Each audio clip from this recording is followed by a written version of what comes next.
আরবি ভাষা শিখুন চ্যানেলটি সাবস্ক্রাইব করুন। যারা আরব দেশে আছেন ভিডিওটি তাদের জন্য, খুব সহজে আরবি ভাষা শিখুন। থানা, থানা এর আরবি হলো মাকফর। আমরা বলি থানা, আরবিতে বলতে হবে মাকফর। মাকফর তার মানে থানা। আমরা বলি বিবেক, আমরা বলি বিবেক, আরবিতে বলতে হবে মুখ। বিবেক এর আরবি হলো মুখ। মুখ তার মানে বিবেক।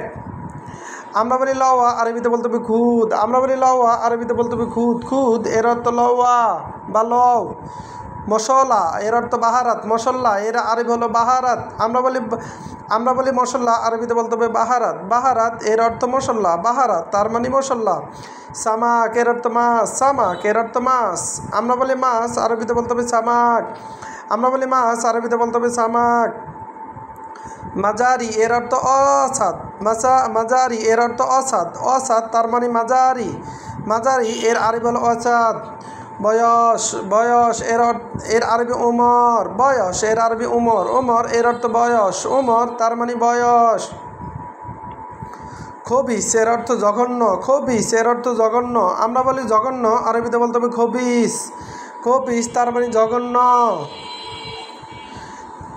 তাব্বাক, তাব্বাক এর অর্থ রান্না। তাব্বাক এর অর্থ রান্না। আমরা বলি রান্না, আরবিতে বলতে হবে তাব্বাক। আমরা বলি রান্না, আরবিতে বলতে হবে তাব্বাক। সাল্লি অর্থ নামাজ। সাল্লি এর অর্থ নামাজ। আবার সালাত এর অর্থ নামাজ। সাল্লি এর অর্থ নামাজ। আবার সাল্লি এর অর্থ নামাজ। সালাত এর অর্থ নামাজ। বাসাল এর অর্থ পেঁয়াজ। বাসাল এর অর্থ পেঁয়াজ। আমরা বলি পেঁয়াজ, আরবিতে বলতে হবে বাসাল। আমরা বলি পেঁয়াজ, আরবিতে বলতে হবে বাসাল। মাথা এর অর্থ রাস। মাথা এর অর্থ রাস। রাস তার মানে মাথা। রাস তার মানে মাথা। বখিল এর অর্থ কৃপণ। বখিল এর অর্থ কৃপণ। আমরা বলি কৃপণ, আরবিতে বলতে হবে বখিল। আমরা বলি কৃপণ, আরবিতে বলতে হবে বখিল। বখিল তার মানে কৃপণ।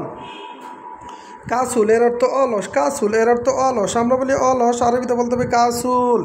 আমরা বলি অলস, আরবিতে বলতে হবে কাসুল। আবার দেখুন, থানা এর আরবি মাকফর। থানা এর আরবি হলো মাকফর। বিবেক এর অর্থ মুখ। বিবেক এর অর্থ মুখ। লওয়া এর অর্থ খুদ। লওয়া এর অর্থ খুদ। খুদ তার মানে লওয়া। মশলা এর অর্থ বাহারাত। মশলা এর অর্থ বাহারাত। বাহারাত এর অর্থ মশলা। মশলা তার মানে বাহারাত। সামাক এর অর্থ মাছ। সামাক এর অর্থ মাছ। অসাদ এর অর্থ মাঝারি। অসাদ এর অর্থ মাঝারি। উমর, উমর এর অর্থ বয়স। উমর তার মানে বয়স। খবিস এর অর্থ জঘন্য লোক। খবিস এর অর্থ জঘন্য। আমরা বলি জঘন্য বা খারাপ ধরনের, আরবিতে বলতে হবে খবিস। তাব্বাক এর অর্থ রান্না। তাব্বাক এর অর্থ রান্না। সাল্লি এর অর্থ নামাজ। সালা এর অর্থ নামাজ। বাসাল এর অর্থ পেঁয়াজ। রাস এর অর্থ মাথা। বখিল এর অর্থ কৃপণ। কাসুল এর অর্থ অলস। ভিডিওটি ভালো লাগলে অবশ্যই সাবস্ক্রাইব করুন এবং শেয়ার করুন। ভুল হলে ক্ষমা করবেন।